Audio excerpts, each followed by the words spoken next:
So the point of this lecture series today is to talk about politics and the press's responsibility in covering politics.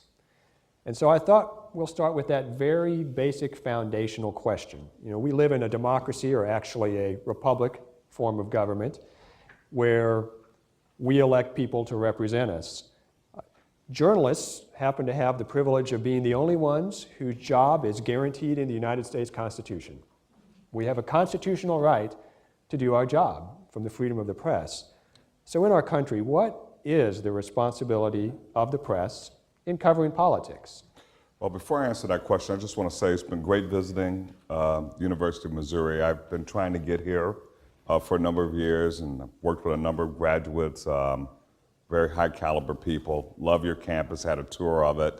Got a chance to spend yesterday with some classes here, and the students are very impressive, and I'm just honored to be a part of the Boyd Lecture Series. He's a good friend of mine, a great journalist, a great leader, and it's really great that the University of Missouri is memorializing his legacy, so I think it's a really positive thing. In terms of the responsibility of the press, it's, I hate to get, all, goody two-shoes about it, but it is to be a check on power. It is to be fundamentally independent and about seeking the truth by whatever means are necessary. I got into the journalism business. I had an internship in Akron, right outside of my hometown in Cleveland. I started in 1974. And I really didn't know a whole lot. I didn't know a whole lot of journalists or anything, but I had a great professor in college, got me really interested in it for all the right reasons. And I remember, they rolled out the one television in the newsroom as Richard Nixon did his famous wave goodbye in Watergate. And I said, you know what? I want to do that. There's two reporters, Woodward and Bernstein, that made that happen. By doing something that nobody ever really thought was possible, that you could stand up to your own government. And from that period forward, I've always believed that that is our role. It's not to be adversarial per se. It's to be skeptical. It's to hold powerful people accountable, our elected representatives, and to tell people things that sometimes our government doesn't want them to know. I suppose a check is the most obvious thing, and yet there's part of it where a piece of our job is to also just inform the people what the government's doing, right. So that they know how to make their votes, they can make their decisions, right? So part of it is being a check, and part of it is, in some sense, a conduit. Yeah, and explaining what we do. You all can't always be at the city council meeting or at the state house, and neither do you want to be sometimes. It's like watching paint dry. But there are really important things that go on, and when you cover government, you understand, in particular if you're covering government, that there's a language and a rhythm to how things are explained that sometimes if you're not paying attention, and there are overburdened reporters that sometimes don't read. Now, what I tell young reporters is read the bill, read the document, read the footnotes. I mean, that's where you find things, not necessarily because people are hiding them, it's just the way they talk. It's the way they do business. So yeah, our job is to explain what's going on. And I think we take for granted how lucky we've been in having a free press, a largely independent press. There are other places in the world, and Africa and in China and other places where people just have no idea what the government is doing. And the journalists who are trying to do that kind of work do it at grave risk, sometimes prison, sometimes death. So we have a privilege that's protected in the Constitution, a freedom and a tradition that sort of supports that skeptical sort of check and balance kind of system, and we should do everything we can to protect it, in my view. Now, you and we're part of the establishment media, so to speak. You're the editor at the Speak Denver for yourself. Post. I mean, yes. You're the editor at the Denver Post, and I work for the Associated Press, and those are big media entities. Yes. Journalism seems to be changing a little bit with social media, right? Yeah. When I go and cover events, it's not just the Associated Press and the St. Louis Post-Dispatch. there are people at this event who essentially report for themselves, right? They post what they do on a website. Citizen journalism is growing, and how is that changing the role of the press when it comes to covering politics? Well, the participation of the average citizen, I don't think really has that much of a role in terms of what we do. Although I will say this, that when you only have to think about what you're interested in, it's amazing what you can find out. So we've had bloggers petition the government, file FOIAs for a limited thing that they're interested in. They get the information, they put it on their blog, and the next thing you know, that's the story of the day. So the more people there are out there, it does sort of shift what it is you might focus on in any particular day. But I think the bigger way that social media has sort of changed things is that, elected officials, politicians, they can go directly to their constituents, their audience, their fans. And they really show sometimes contempt for us. They are non-responsive. They put stuff on their blogs, or they tweet it out, or they put it on their Facebook page. We've called politicians for a comment for an hour and a half holding a story, and then when they're ready, boom, they put it out, send out an alert to all their fans and that kind of thing. So their ability to communicate without going through us, it's a great thing from their standpoint. It makes our job a little bit more difficult, and it's harder to build up relationships. You and I were talking about this when you really can't see these folks. I mean, you can't penetrate their defenses. They refuse to talk to you. They want to be able to, send me your questions and I'll send you a response, but the ability to meet, talk, build relationships, which is the way our coverage over the decades have been predicated, man, it's really hard. It's really, really hard to do. On the other hand, our ability to use social media tools to get our journalism dispersed more widely is better than it's ever been. So our impact, our footprint is devastating when we want it to be. And that's partly because of social media. What's your rule when it comes to using something like Twitter? Do your reporters tweet first, or do your reporters report the news first through your own website and then tweet what they've reported?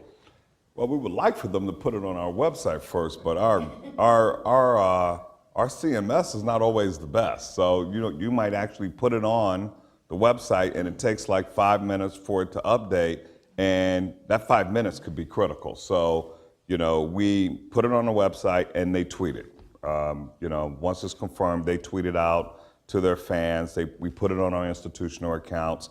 They'll send me an email because they really hate when I see something someplace else, tweet the New York Times or AP, and they go, hey, can we get a little love? We had that too. So they'll send me a note saying, you might want to tweet this, and I'll tweet that out. But yeah, we want to get that information out as soon as possible. And I think we've sort of grown, as an industry where we sort of respect whatever means by which you get that information out. So if we get it out on Twitter, we still, we get credit on ESPN as having broke the story about Welker being suspended for 4 games. It doesn't matter whether it's on our website, on our Twitter account, on Facebook. Now, Gerald Boyd, for whom this lecture series is named, a little bit of background if people don't know him all in this room. He's a Missouri native. He grew up in St. Louis. He went to the University of Missouri here. While he was here, he started a student newspaper called The Blackout.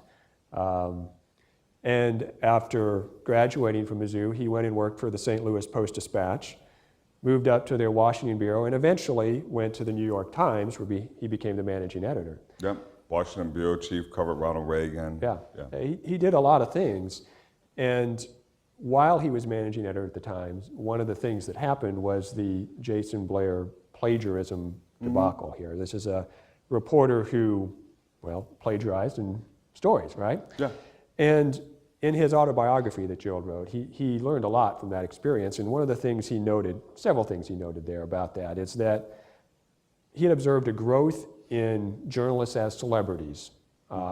Twitter feeds into that sometimes. You start becoming your own star. You're not just for the employer you work for. He noted a little bit of institutional arrogance when it comes to the media. And he noticed a trend of journalists repeating what other people report as facts. So once one media outlet reports something, others were picking that up, repeating that without fact-checking it themselves, and using that fact, even though it may not be factual, as the basis for the next leg of the story. Now, that was in 2006 when he wrote that. It's been 8 years. What have you observed about whether this is a continuing trend in journalism where the media is perhaps being irresponsible in repeating facts, or are we starting to improve on that a little bit where we're not just recirculating something someone else reported? What do you see there? Well, I don't see that as being as big a problem just because the peril is so great. I talked about this yesterday with some of the students that the closer you are to ground zero with a story in your own backyard, the more careful you need to be. And, while I just don't see that as being a problem. I think that's a symptom of being lazy. It's a symptom of not maybe having resources and, organizations that just don't have high standards do that. But our own philosophy in Denver is that, we don't report things until we can confirm them. We stand fast in the face of all kinds of pressure to be first or to be second, and our goal is to be right. And the higher the stakes, the more careful you need to be. During the Aurora theater shooting, we had media from all over the world in our backyard, and they were reporting all kinds of crazy stuff. And my favorite story, and I admit, we're all susceptible to competition, but one of the New York tabloids reported that the shooter, the theater shooter who had been arrested almost immediately after the shooting, was in jail bragging about what he had done and refusing to eat and spitting on guards. And I came into the office the next day and said, why do we know half? We've got like 100 people here. How is it possible that the New York tabloid could get that? Well, the New York tabloid made it up. They made it up. Now it diverted our resources, some substantial resources, for 3 or 4 hours until we could figure out that absolutely no one shared a cell with him. No guards had spoken to him. In fact, he was mute. But by holding to our standards until we could confirm it ourselves, we didn't report it, we avoided making a major mistake. And I'm just really proud to say that in the white hot moment of that story, where we were just running like crazy trying to knock down rumors and advance the story in a responsible way, we didn't make any mistakes like that. I really don't think that that's a huge problem. But I do think what Gerald talked about is true about media personalities becoming celebrities, that there are some people, particularly in Washington, that really access is really important. Like I was looking at the guy that's taken over for Meet the Press. His first show is tomorrow. Sunday. Guess who his guest is? President Obama, They used every resource they had to leverage that relationship to get the star celebrity, the star politician on that show. There's some pluses and minuses to that, but certainly, yes, that happens. What I do think is good, and what I do say to young people, is that you really do need to start to use all the tools that are at your disposal and think of yourself as a brand. That you're not just a reporter or just a photographer or just a videographer, that you can use Twitter and Facebook and all these other kinds of tools to sort of leverage all your talents. You can write books, you can do lots of different things. You can be like Tavis Smiley or Will Haygood or any number of people, George Packer, who write magazine articles, newspapers, op-eds. Tom Friedman is a brand at the New York Times. He is not just a foreign affairs correspondent for the New York Times, he is a brand. And he writes books, he's an authority on the Mideast, he's an authority on Israel, he's a foreign policy expert, he's a brand. And I think that, in the future, young journalists and people who are being mentored here should be thinking of themselves as having something to say in a variety of sort of mediums and platforms, and think of themselves as a brand. I just don't think that that's a bad thing at all. I guess one thing to keep in mind, especially if you're a brand, if you're a celebrity yourself. I want to be a brand. Well, one thing that comes with that, celebrities are celebrities all the time. So what you say and do when you are not in your official reporting role, that still gets watched, doesn't it? Yeah, I wouldn't say that I think of myself as a celebrity, but I think I represent an institution, and I need to be careful about what I say and what I do. And I assume that most times, not all the time, that somebody has a video camera or a tape recorder or whatever, and I try to be careful when I'm in public spaces. I actually try to be careful all the time. You know, I just never assume that that I'm immune from that. So one of the things I was saying yesterday to students, they were asking me about Twitter and stuff, and I was like, look, there's some basic rules. First, you don't say things in social media that you would not say or want to see on the front page of the newspaper or for your mom to hear you sort of say. I think the second thing is, like, if you've had a beer or a glass of wine, put the phone down. Just put it down. Yeah. You know, and one of the things that I do, especially when I'm mad, I'm flaming, I'm reacting to something, I'll just send a message to myself, and I feel really good. Put the phone down, and then I go back and I look about 4 or 5 hours later and go, whoo, I'm really glad I didn't say that. I'm really glad I didn't send that. So take a break. You don't have to respond in real time, really, I just try to be careful like that. But I think it is a cautionary tale. When you look at the people who've gotten in trouble, lost their jobs, things of that nature, it's because they were doing something in real time, and they were saying something inappropriate or in an inappropriate way, and the consequences are devastating. Yeah. We started out talking about how the press provides checks and balances, or should. Brought to mind a case in Flint, Michigan, I believe it was last year, and I brought along this piece of paper because I couldn't remember this person's name, so I'm going to reference it here. The person's name was Wantwaz Davis. First name was W-A-N-T-W-A-Z. That might have raised a red flag to me that I needed to fact check the first name. Yeah.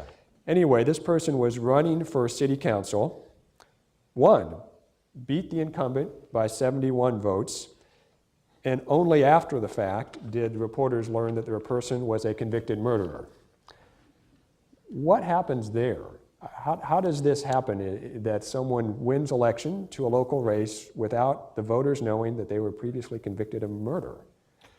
Well, that's a failure of the press. It's a big time failure of the press for lots of reasons. We've been in an era for the last half decade of really just cutting resources, cutting feet on the street, cutting reporters, cutting editors. The people that, everybody needs bosses. Everybody needs somebody to say, look, go check that out. Everybody needs bosses. And you need experienced reporters who actually know how to background check people, not just write what people say. And I think that what happened in Flint was that guy was under the radar. Probably the Flint Journal or whatever newspaper was covering that didn't have the resources to vet those candidates.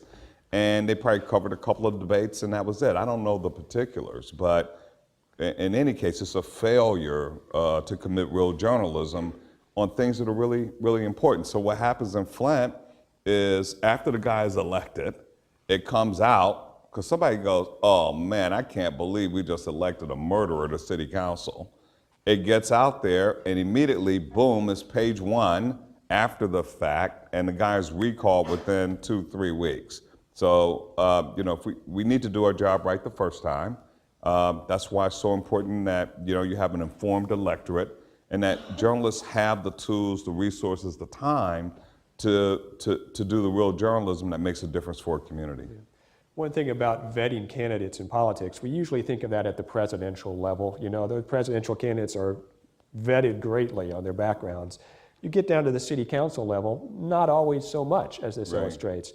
But even at the presidential level, I was thinking about something here. Back in 1992, when Bill Clinton was running for president, I remember the famous explanation about how he had tried marijuana. Remember this? Yeah. This was an issue, and he explained that he had tried it, but he didn't inhale, right? So he was walking the typical fine line there, but it was a real issue, a part of the background checking, had the candidate tried an illegal drug back in the 60s. Right. Okay. Obviously, it didn't, defeat him, didn't cause him not to lose the election. He had some other issues going on. Right. Yeah. But today, you're in Colorado, where marijuana is legal, and in Right. fact, your paper has someone who's paid in part to try it, to use it, right? It's a marijuana editor you were explaining, Yeah. right? Yeah. Society's changed a lot. So Yes.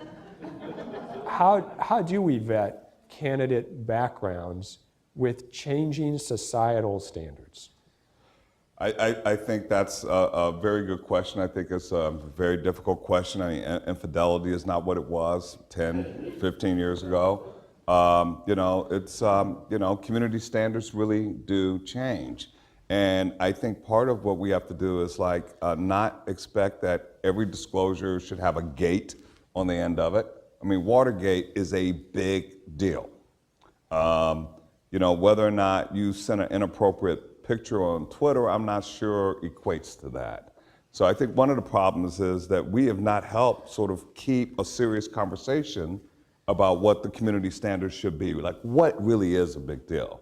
Because we take the little and the significant, we smush them all together, and next thing you know, it's around the clock, wall-to-wall coverage on one of these cable network news channels. And so people have a little bit of a difficulty sustaining things. But I think when it comes to money, when it comes to moral leadership, when it comes to committing, the lives and the treasury of our nation, those are issues that we really need to look at really hard. And, whether or not, somebody sends a selfie, without a shirt on, I don't know if I got time for that. And I think we need to be serious about, what's important and what's not, and pay attention to real things. It's easy to trivialize. I think in the digital age, it's hard to focus all of our attention in the right places. But I think, as one of the great Supreme Court justices said, I think I know serious stuff when I see it. I do. Yeah. I do. Yeah. I started touching on a little bit on presidential politics there, but let's move to that topic. How have you seen the coverage of presidential politics change in your time as a journalist? Well, you go from Watergate to where we are now. One of the things I've been thinking about is just, I feel like we have not been able, as an industry and as journalists, to sort of be able to explain to people why our politics are so paralyzed. And our inability as a country to sort of grapple with the real critical problems facing our nation, I just don't understand how it happened. I'm guilty of it. I mean, I don't have a lot of people in Washington. I'm not the New York Times or the Washington Post or the Wall Street Journal, but I sure would like a little less heat and a lot more light on what's wrong. Why is it that, when you have a scandal like the Veterans Administration scandal, they can pass a $13, $14, $15 billion bill in like a week because it really helps protect their own interests, right? Getting reelected. Can't be seen as not paying attention to veterans, although there are plenty of examples where we didn't. Walter Reed Hospital happened under Republican administration. They were treating veterans poorly until the media brought that stuff out. But how can you pass a bill like that in a week and you can't deal with some of the other big issues that are facing this country? What makes that different? I would like some explanation about that. I would like some digging around on what is the problem and what can we do? What is the solution? So I think we've become sort of fascinated by whatever the flavor of the moment is in Washington. I think it's probably a little too cozy, and I've been to some of those White House Correspondents' dinners, and I've been fascinated by being able to shake Condi Rice's hand. But I'd like to see a little bit more distance, a little bit more probing. I think would be good. I think that would really be good, and I think it would be fantastic if we could have more access, more real dialogue around the critical issues facing the country. And we need to lead the way. Yeah, you mentioned the gridlock that exists in Washington. I'm wondering, does the press feed into that by covering politics like a competition, like a contest? Yeah, I mean, we have cliches. We like to say that, covering politics should be like covering the Red Sox. But, it's like sport. But actually it's not. And we probably need to get away from that kind of thing. Jay Rosen and people like that, critics of how we do issues coverage, say, having false balance, he said, she said, giving equal weight when sometimes the evidence is definitely in the other direction, doesn't really serve us well. I do think that, our audiences are really fragmented, because of social media and the internet and things like that. It's really hard to sort of get a community of concern around one particular issue at one particular moment. But there are a lot of areas where we can still improve, although I will say I think there's still a lot of serious coverage going on. There's some really great investigative reporting going on, so I don't want to make it seem like we're doing everything wrong, but boy, we do need to improve, especially when we have fewer and fewer resources. You mentioned the fragmentation of the media, and that was another topic I wanted to touch on. When journalism started in the United States at the turn of the revolution, it wasn't objective. Not always. There were Democratic, to the extent that there were Democratic and Republican parties, they didn't exist at that time, different names, but right. There were partisan papers, right? And one paper was this side, the other paper was this side.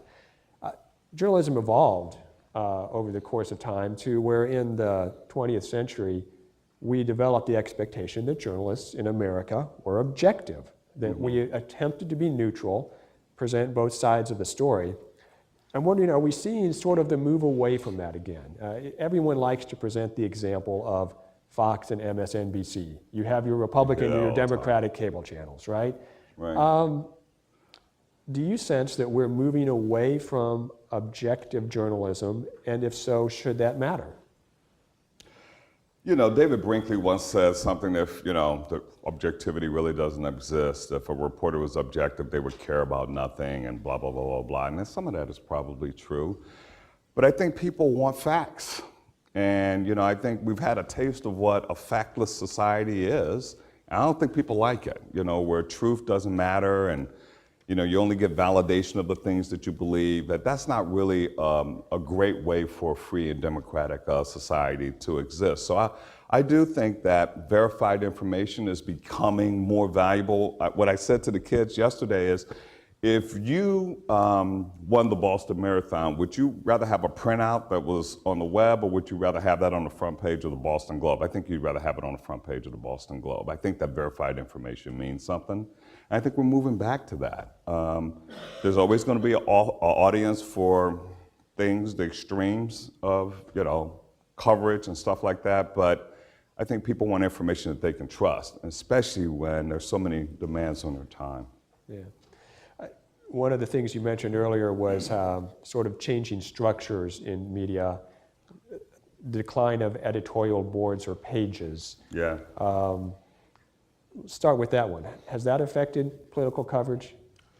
I don't know. I think it's affected political coverage a little bit, but more than that, I think it's really, that's the one time you can get candidates to come to the newspaper. They still want the editorial endorsement. It still means something. And in this environment, in the old days, it used to be worth maybe 5 or 6 points. It might be worth 3 now, but the editorial endorsement means a lot. And if you don't get it, it really means a lot. It gets amplified. But we're not the marketplace. We're not the plaza of ideas that we used to be. And, when we just do letters to the editor on the website, people get upset. They want it in the newspaper. So it just still shows that the newspaper is important. Yeah. So while people are still turning to the media for objective facts, they also want to see some opinion? No, I don't think that they're really that interested in what we think. All right. Yeah. Excuse me for a second. God, excuse me, I'll be right back. Keep talking. All right. We'll just carry on here. So I think what he was pointing out there, right, is that there are some papers that use their editorial pages less to write their own opinions, their own editorials, and more to either run syndicated columnists or to present these pro and con things, sort of like the USA Today does, right? They sort of started that trend, and other papers have picked that up. And so to the extent that a newspaper is a force in politics, right, where it is on the editorial page advocating for a particular political view or not, that is diminished some. It still exists in some major papers, but especially in mid-market papers, there's probably less editorial page advocacy. and more fill in the space, if that makes sense, with whatever they can get a hold of. If it's a syndicated columnist, that saves them some time. One of those pro-con things saves some time. So that's changing the course of how the newspaper's role is in political coverage. I have a few more questions I'm going to ask him, but before he comes back, I'm going to hear from people out there. Is there a particular topic we haven't hit on yet that you'd like to hear from him about? Apologize for that. That's fine. Okay. We were about to come up with our secret questioning plan for you, and you just walked in. A secret question? Well, it was about to take audience inputs on what questions we want to do here. There's a topic I'd like to address, and let's do that before we start taking questions here, and that is the topic of Ferguson, right? I was in Ferguson helping cover what happened there. I read your stuff. When you're there, you don't have quite the same perspective of how it's being viewed when you're not there, right? So you were watching it from Denver. I'm curious to see your impressions of how what happened in Ferguson was covered. I was stressed out watching the coverage. I was on the edge of my seat. I thought that bullets were going to be flying at any second. I think that the fact that the media was there 24/7 sort of amped people up in ways that perhaps might not have been the case. I thought that there wasn't enough explanation about how we got to this point. And I didn't understand what the dynamic fully was between sort of policing and the community. There was some good journalism that was done in some places. I do think that some of the things that were happening in Ferguson could happen in any other community. But I was troubled by reporters sort of positioning themselves in ways sort of waiting for things to happen. And that some of the people, and these are sometimes small crowds, seem to be playing to that. Yeah. But you were there. What did you think? Well, that last part in particular is a pretty valid observation because the first night when rioting and protesting happened, we sent a reporter there when we got reports that it was starting to happen, right? Then it became a situation where we had to have someone staffing there in case it happened, right? Each day. And so I think that that happened on a Sunday night, the onset of violence. On Monday night, there was tear gas fired by police and so forth. And by then it was becoming apparent we don't know how long this is going to last. And so we had to schedule ourselves so that we had a reporter who would not normally be on this shift, so to speak, coming out to the Ferguson area at 8 p.m. and hanging out there till, 2, 3 a.m.? Right. In case something happened. Well, we weren't the only ones at the AP doing that. There were a lot of journalists hanging out. And so to the extent that the media's need to report the news may have helped contribute to the news occurring, I think that may be a valid observation. And that may just be the nature of things. Yeah. It may just be the nature of things, but it was something that kind of made me a little bit uncomfortable. Yeah. On the other hand, I was heartened to see reporters aiding other reporters who were overcome with tear gas and things like that, and not just standing by watching people writhing in pain on the ground. I think questioning some of the tactics of the police, interviewing them in real time, asking them, why are you pointing live weapon fire at citizens? Why are you firing tear gas there? And not just dispassionately reporting the events, but questioning some of the tactics, I thought was important. And I like Anderson Cooper in particular because he does that. I'm a little less enamored with some of the things I see, Don Lemon do, where, just sort of seamlessly mixes opinion in with what should be, standard reporting techniques, but I also think he raises really good questions. So there's room in the spectrum for everybody. I just think that the more dangerous the situation is, the more you should hew to sort of really the highest journalistic standards, so that you don't end up, inciting something that might not otherwise happen. Like, I think some of those people were going into those stores because they knew the cameras were on. They were actually showing the guns in their waistbands because the cameras were there, and that's not something I think really we want to be a part of. Yeah. One of the things that probably brought this such attention is we have our first African American president. I think there's Yes. part of the country that thinks we were past this. This happened in the '60s, and What, people. the riots, you mean? The riots. The riots is what I'm talking about. And Yeah, we people certainly were didn't have a thinking, black president in the no, 60s. people were thinking parts of the country, maybe we're past this. But this revealed, no, there's still racial tension that exists. And St. Louis is a segregated city, we learned, right? Right. This community, 2/3 of the residents are black.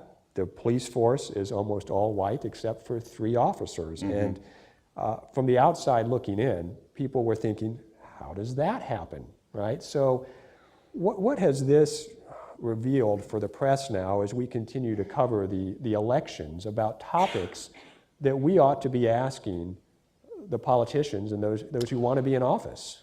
Yeah, I think what it means is you've got to be asking those questions way before you have a match get lit. Yeah.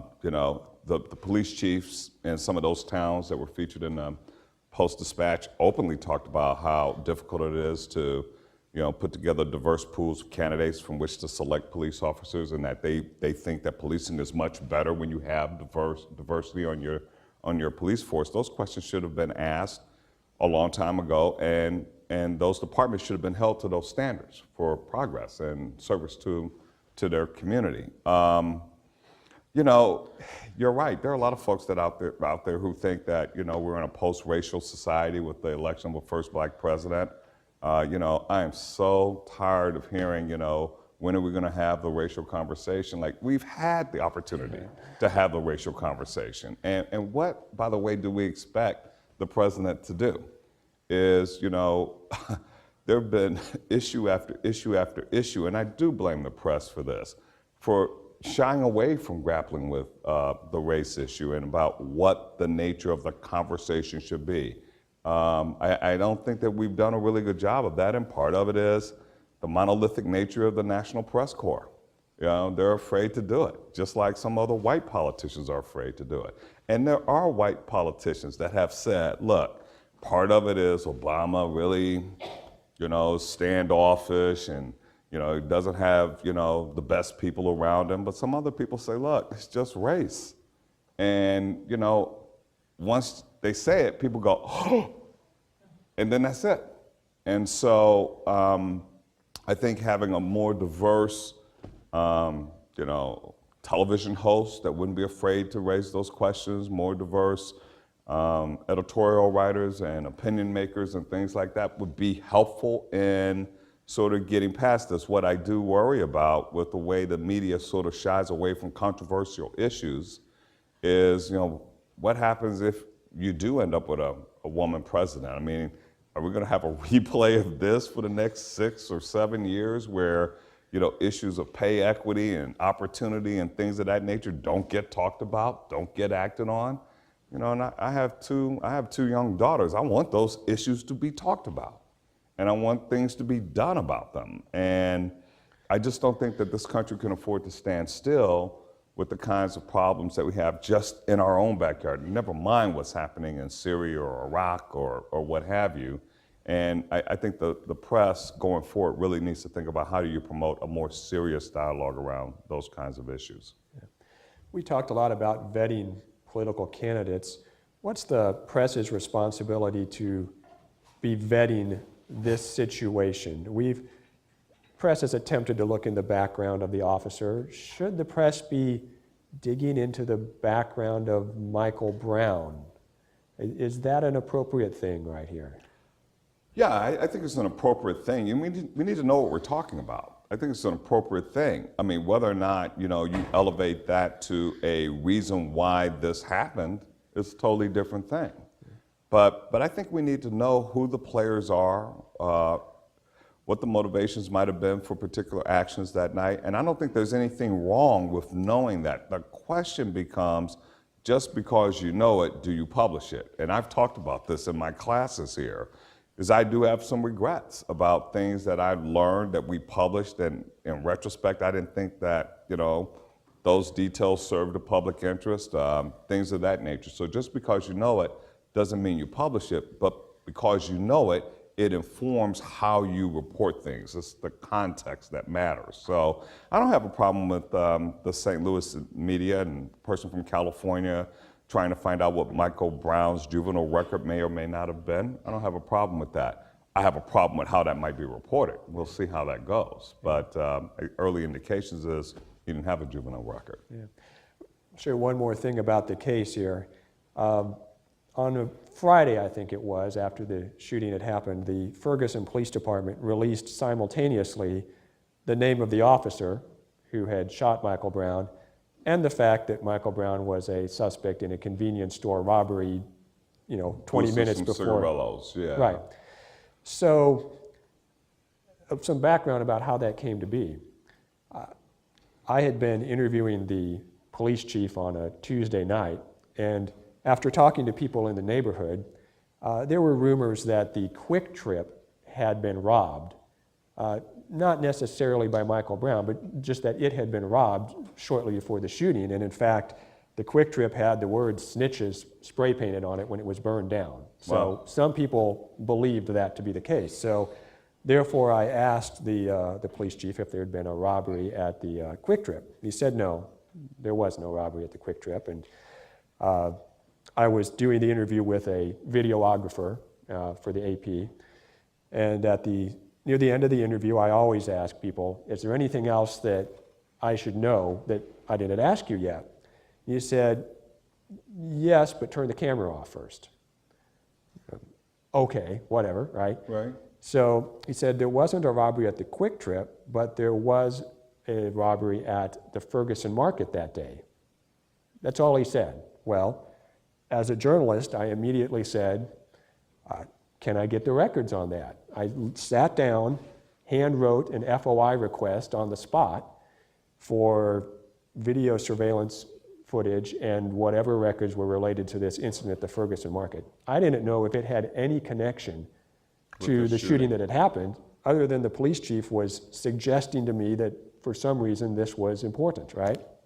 Well, it was at the end of the business day, after 5 o'clock, but I hung around for 30 minutes. He walked out of his office. He had a CD that he was about to hand me, and he said, let me check with the city attorney first.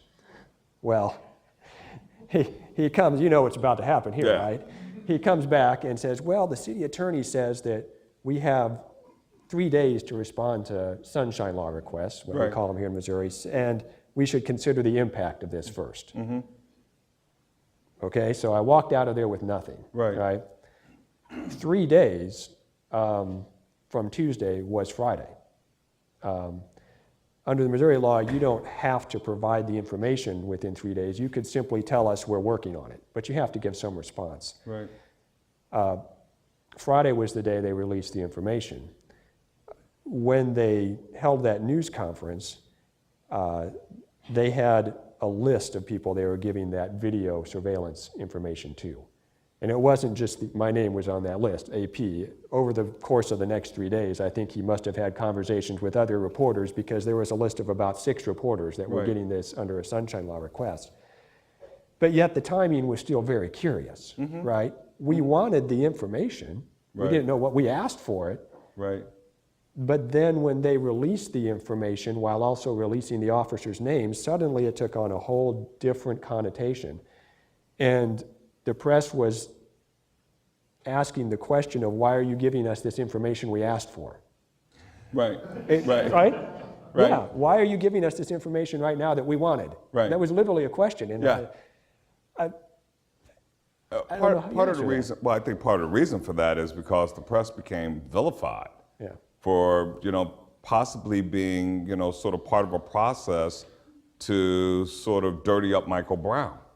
And so while you may have been asking the question, why are you giving it to us now? It was also being broadcast, it was being tweeted out, the video was being shown, and they were like, wait a minute, the community is very suspicious, okay? They're very suspicious. I mean, I actually heard a woman say, I think they probably edited that tape. I think they manipulated that tape. And I wonder why they did that at the same time that they were, releasing the cop's name. The truth is that these governmental agencies have become so good at manipulating the media. And part of the reason for that is because a lot of former media people work for these places. They understand us better than we understand ourselves. And so when you do see things like that, if you're already suspicious and conspiratorial, the way many people in the community of Ferguson was, then the media becomes sort of part of that object of suspicion. And that certainly happened around the release of the tape and all the wild, crazy speculation by not just people in the media, but other people who were on camera about, oh, wow, he wasn't an angel. Like, well, who is? Who is an angel walking on this earth? Yeah. So that becomes a little bit of a problem. And again, that's why context is important. Just because you know it, you need to figure out what it means too. And sometimes it's hard in the heat of competition to do that, but then you pay the price, which is exactly what happened to the media horde up in Ferguson. Yeah. So, well, this may be a good time to open this up to questions from you who are listening out here. We're going to ask questions with a microphone. So before you start talking, wait till someone hands you the microphone. Kind of dwelling on the Ferguson issue, we talk about the, people were kind of playing up to the media a little bit, but it's kind of a chicken or the egg. Obviously the media responded to the protests initially, but at what point does the media start to then pull out and cover less of the story or not be there constantly, but at the same time you're worried about what the police are doing? You can be there without being on camera the whole time. I mean, like, reporting is sometimes a private affair. Like, you're not reporting in real time, just standing there at the street corner. Like, you're actually going and looking at documents and interviewing people and talking to people and gathering facts. Those reporters who were standing at the corner as dusk approached, could have been spending their days, sort of uncovering really important facts that would help lend some clarity and context to what was going on out there. And I don't think that always happened. I don't think that you pull away from the story until the story is over. And, sort of knowing when that is, when you've reached the tipping point, where you're not just sort of stringing the story along, but the story has sort of reached this natural conclusion, then you leave. You don't leave before the story is done. Because in some ways, you could argue that maybe the reason why somebody didn't get shot in Ferguson was precisely because the media was there. When somebody actually has a gun with live fire pointed in your face saying, I will kill you, it's just like what it was in the old days, in the 60s. The fact that the media was there might have been what made a difference in that cop not pulling that trigger. So I'm not saying they shouldn't have been there. I'm not saying that they did anything particularly wrong, certainly over a long period of time, but I just think you have to be really careful. The more volatile the situation, the more careful you need to be. From a very practical answer to your question there, we're still covering the story, obviously. There's threads to cover, Right. But we stopped having a person sit out in Ferguson at midnight after it had gone 2 or 3 days of peaceful nights. So we don't have a midnight stakeout there anymore. Which is good. Yeah. So. The Dean has his hand up. We better give it to the Dean, yeah.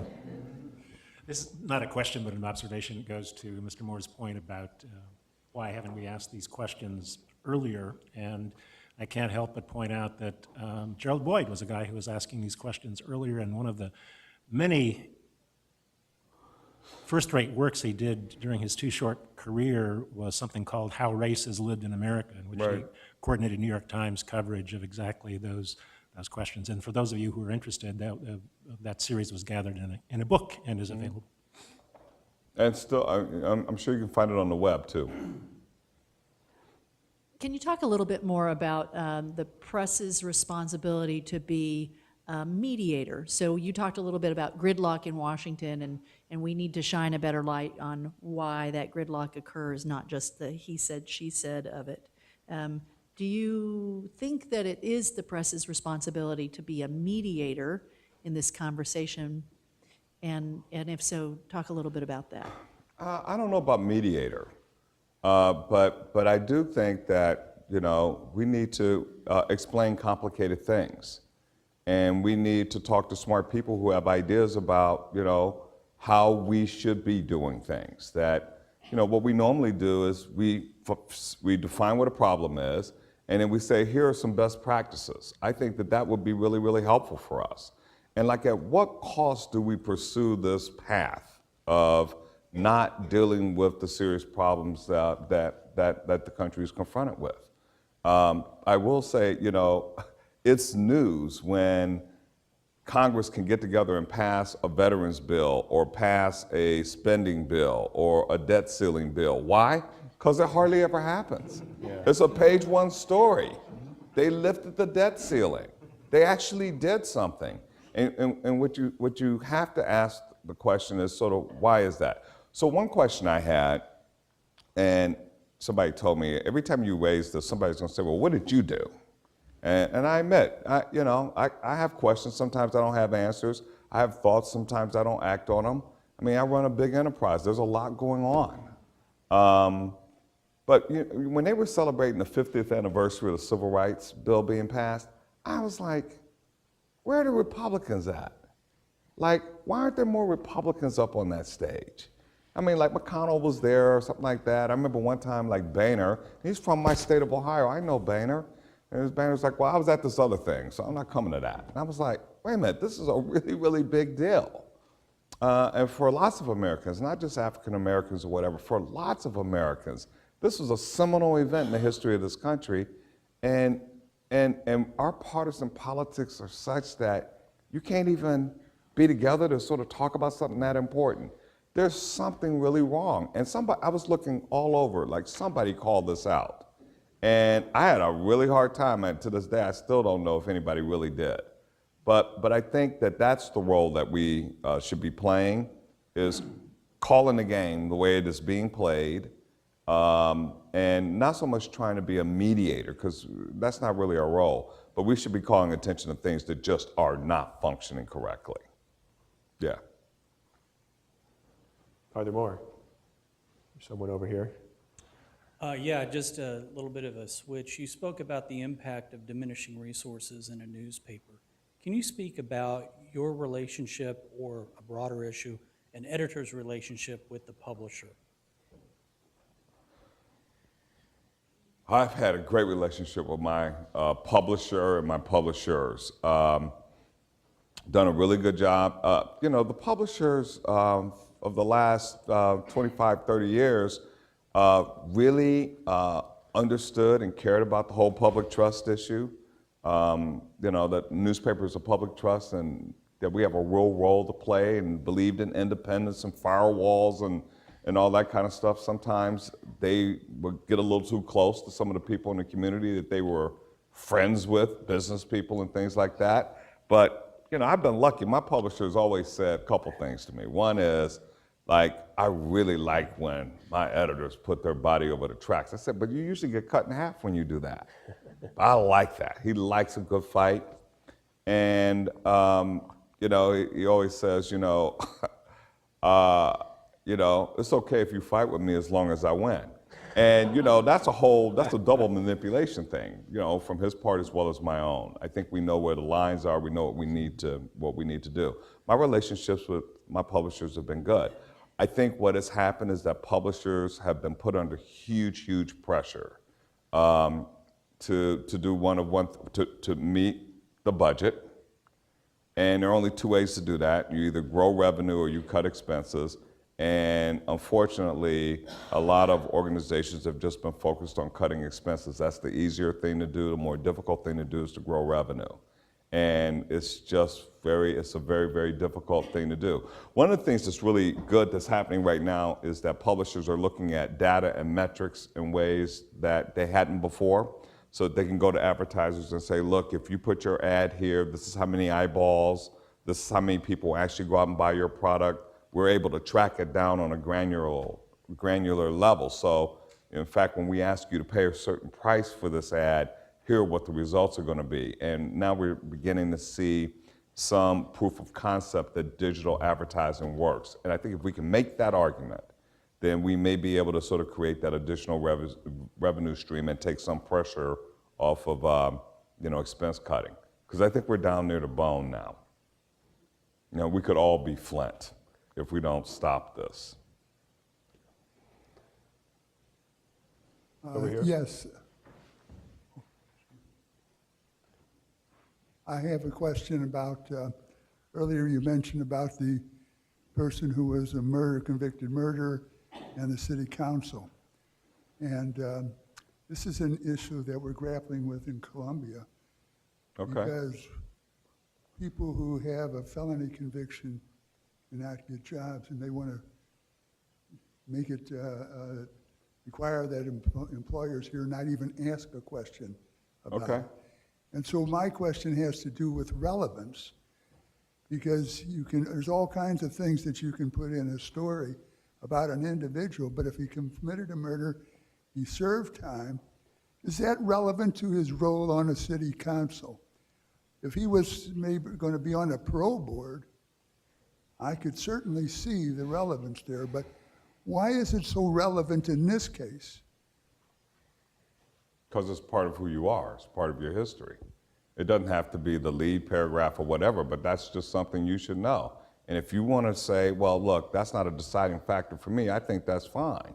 But what reporting is as much about disclosure as anything else. It's not so much a got you, and I'm not advocating that. In fact, one of the big issues that's sort of raised about Ferguson, and which I hope will, sort of continue as sort of part of an examination of how criminal justice issues are handled in this country, which I think is a big issue, is how big of a deal should it be that you serve time? If you serve time, if you paid your debts, if you got a GED, if you led a prayer group, if you never were in any trouble, well, why shouldn't you, having paid your debt, be able to come out, get a job, be able to vote, be able to be a fully participating a citizen in this country? It's a really good question. Like, not only do you have a whole lot of people that have been locked up in this country for lots of different reasons, but when you pay your debt and you come out after 10 or 12 years, you can't get a job, you can't vote, you can't participate. I mean, is that the right way we want to treat our citizens? That's a debate that I think the media can help promote and be a part of, and then let the legislative, the legislature do their work in terms of sort of determining what the policy is going to be. But those are really good and important questions.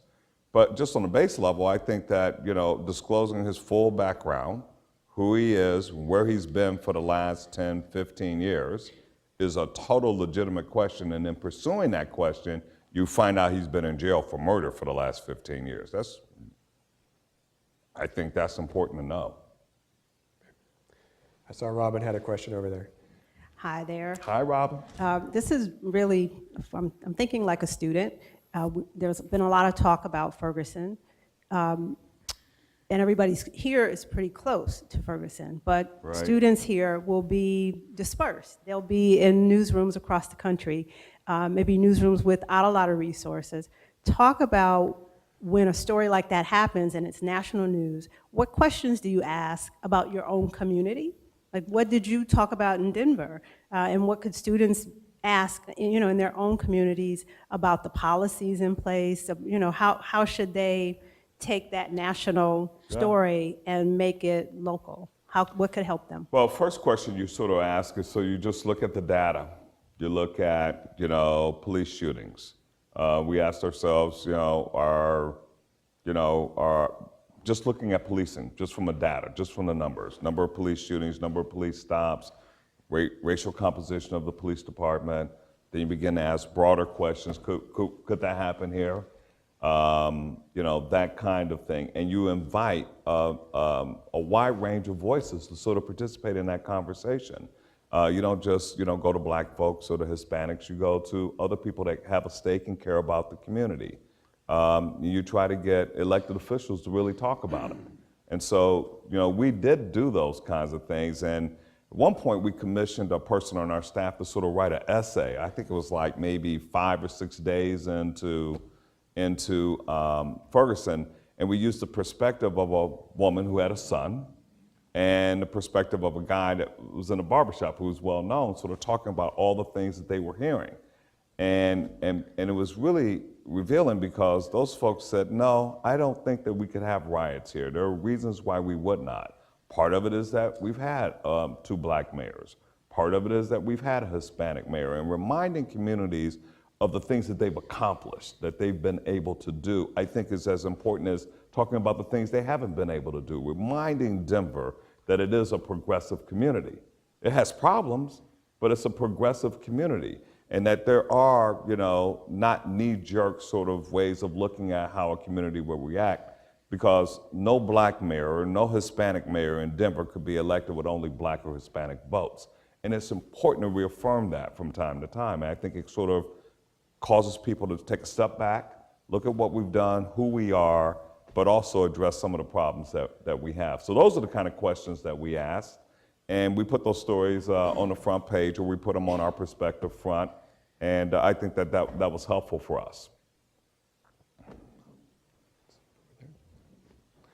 So St. Louis County has, I think, 90 municipalities, which must be very challenging for the Post-Dispatch and other media in St. Louis to do their watchdog role.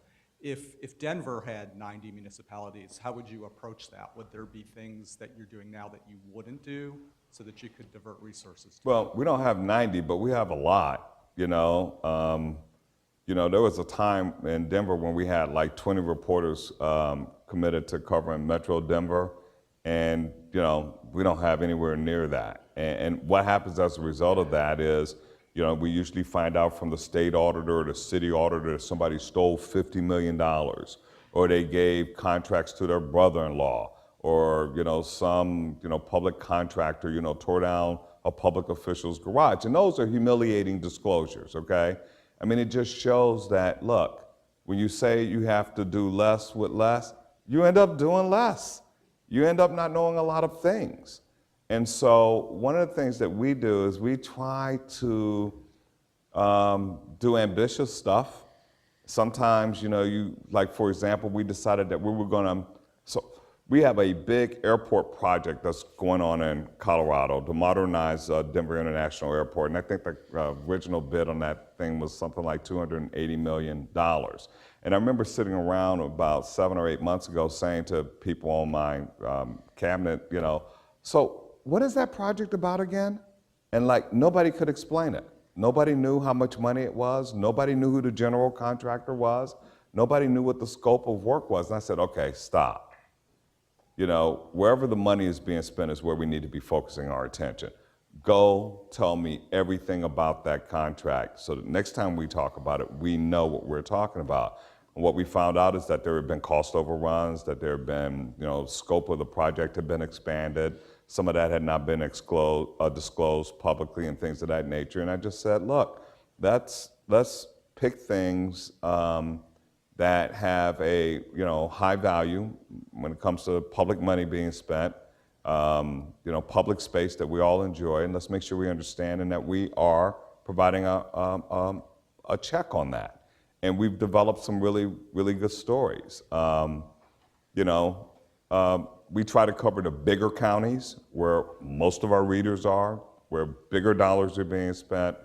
And then we accept the fact that there are other people in the crowd, bloggers and things like that, who are going to be, you know, foiling information in the communities where they live, and we have to be comfortable with sort of letting them lead the way, and we pick up and amplify those stories. We do that reluctantly, but we do it.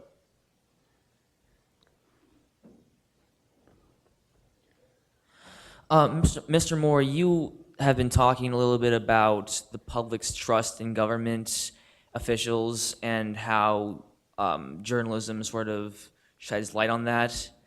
And you brought up the situation in Ferguson and what happened in Flint as examples of that. What do you think it says about our government when they shut themselves down for 26 days to prevent the implementation of a bill they already passed? What do you think that says about the people that we have selected to represent us? You talking about the shutdown of the federal government? What are you talking about exactly? Over, it was in 2013 when the 113th Congress shut themselves down Yeah. over Obamacare. What does it say about us? I think what it says is that it's more important to win. Like, politics is not about winning. Politics is about compromising and solving problems, okay? Like, that's really what politics has been about or should be about. Yeah, there are winners and losers and stuff like that, but when you actually practice politics the right way, you win some, you lose some. And what the great politicians do is try to figure out, what are the things I really want, and what are the things that I can live with that move us forward. And I've seen great politicians, Ronald Reagan and Teddy Kennedy, and I've seen a lot of politicians that have really strong views, but they could work with people on the other side. Problem now is that when you do that, that money and political influence is such that sometimes you get murdered when you do it. Like, we actually have politicians that, advanced some gun control legislation in the wake of the Aurora shooting, and next thing you know, they got recalled. I mean, they just got targeted and they got recalled. And so it makes it hard to do things that you think, serve some common, bigger purpose. It may not be popular all the time, but boy, if you're gonna pay the ultimate price, that really can make some people afraid to do the kinds of things in the political arena that they should do.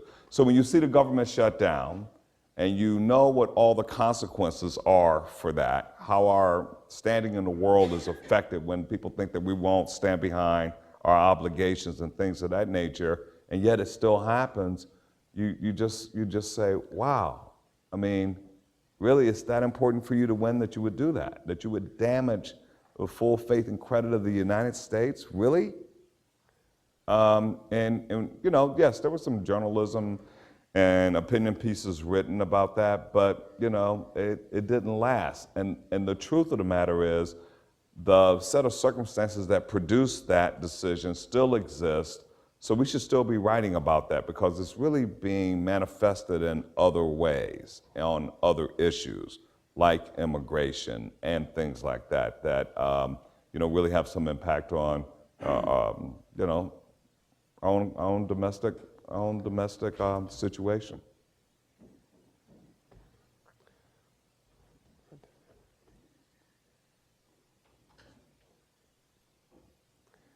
Thanks for being here. Yeah, my pleasure.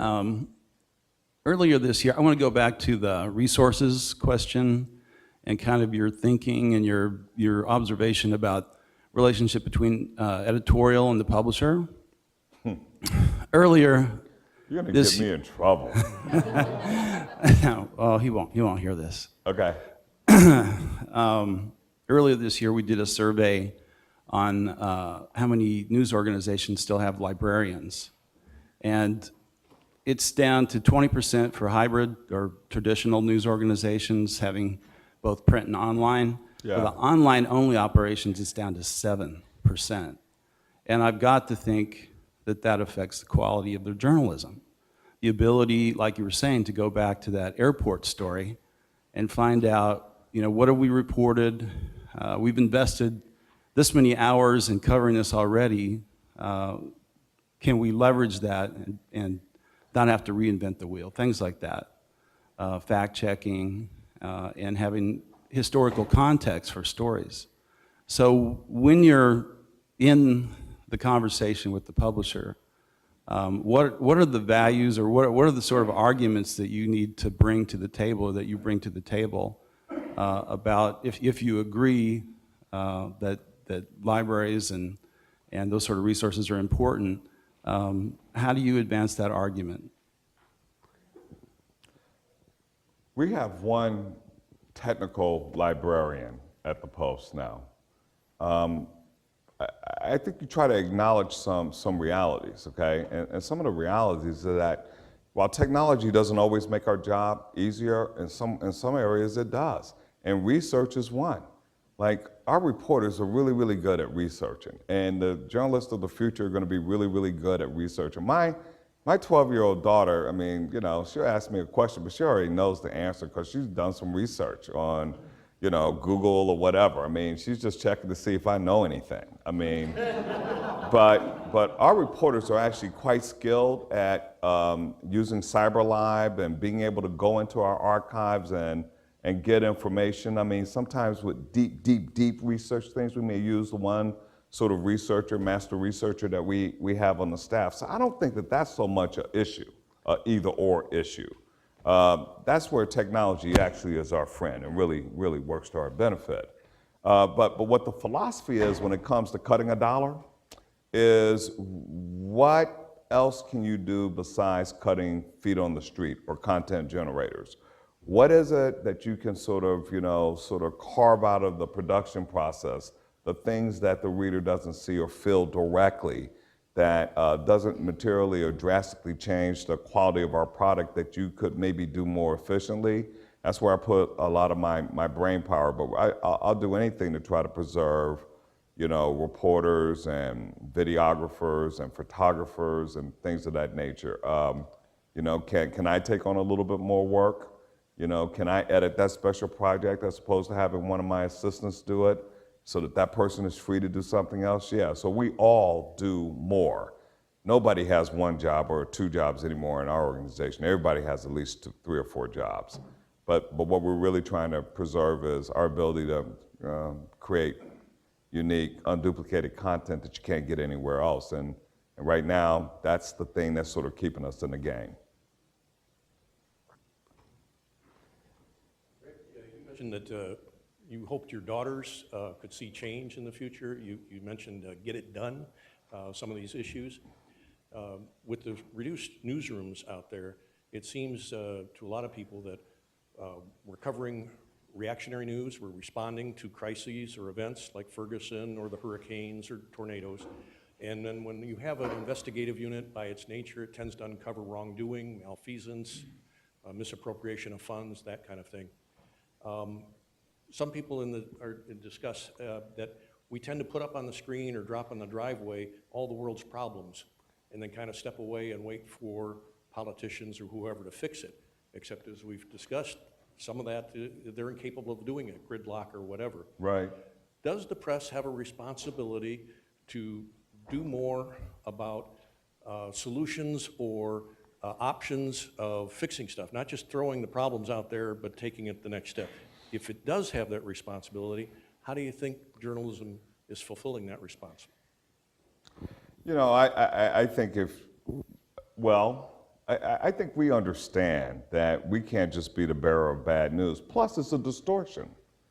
It's a distortion about the communities and the places where we live. If we thought the neighborhoods we lived in were crime-infested, drug-infested, terrible places, we wouldn't invest our money in there. We wouldn't buy those houses and stuff like that. So I think it's important for us to realize, like, you know, let's tell a full picture of what's happening in our communities. And it's not a good news, bad news thing. It's a completeness thing. And so, you know, I mean, I've had people come in and say, all you do is write negative stories. You don't write any positive stories about Hispanics. And I go, okay, so that one researcher we have, for the rest of this week, that's all you're doing. And then when they come in, we just give them binders and show them, here are the page 1 photos. 60% of those photos have nothing to do with immigration or whatever. It's a Hispanic kid eating an ice cream cone. It's a Hispanic kid at the opening of the music festival. It's blah, blah, blah, blah, blah, blah. And they just go, oh, wow, why? Well, why do they do that? Because people don't notice everyday life. They don't. They live everyday life, but they don't really notice it. And so when you reflect it in the newspaper, it's a subtle affirmation of who they are. But they really notice when you do that investigative thing, that big 72-inch headline and stuff like that, trumpeting, you know, some major discovery or what have you. But what I like is that when you challenge me, I'm able to show you that we're giving you a more full, balanced picture of what everyday life is. And I think in the end, I just got to be able to look in the mirror on my own and know what kind of news operation that I'm running, so that even if you don't know, that you are having a fairly decent reflection of your community and your place in it. In the end, if you challenge it, I can prove that that's what we're doing. So I think we're doing okay. You know, when you have fewer resources than you had a year ago or 2 or 3 years ago, you make choices about not just what suburb you cover, but how much of your community you can have reflected in a newspaper that's 25% smaller than what it was. You know, that kind of thing, but we do use our website and we do have photo galleries, and I tell my guys all the time, you take those photos, we'll find a place to publish them, and the web is a really great place to do that, so. Well, Greg, we have about 2 minutes left before we're supposed to wrap up. So Okay. I'd like to give you a chance to make any sort of closing thoughts you have, be it about the current state of political coverage in journalism or about the future of political coverage. Well, what I'll say about the future, with the future just of journalism, I think is really what the question is here. And one of the things that has heartened me during my visit here is that so many young kids who are at the University of Missouri are really interested in journalism. And that I think that that's really important. As I said to one of the classes, I think as young people, you have a real critical decision in front of you. Is what kind of society do you want to live in? Do you want to live in a factless society? Do you want to live in a place where you don't have free and independent institutions to hold other powerful institutions accountable? For example, bloggers are everywhere. But you know, when we're trying to get information from government, these institutions say, well, you know, we'll give you the documents, but it's going to cost you $10,000. Or I've had them say, if you print that, we'll go to court. And I say, well, we have lawyers too. But, you know, if you're a blogger, are you willing to put your house up against that? Are you willing to put your car up against that? I don't think so. So it is really worth having powerful institutions that can stand mano a mano with governments that are using our resources, quite frankly, to keep secrets from us. It's really important to have institutions that have that power and that dedication and that independence. And finally, what I just say to them is, you know, a free press is not free. And that, you know, we have to be willing to pay for journalism that, you know, holds powerful institutions accountable, uncovers things, goes places that you or I sometimes as individuals aren't able to or aren't willing to go to. And just finally that, you know, while newspapers may not exist in 15 or 20 years, I think journalism will. We've seen over and over and over again when things happen, people turn to trusted sources for information. I don't think you know, journalism has had a finer day in the last 2 or 3 years than, you know, the Boston Globe's performance on the marathon bombing. It was just amazing, an amazing thing.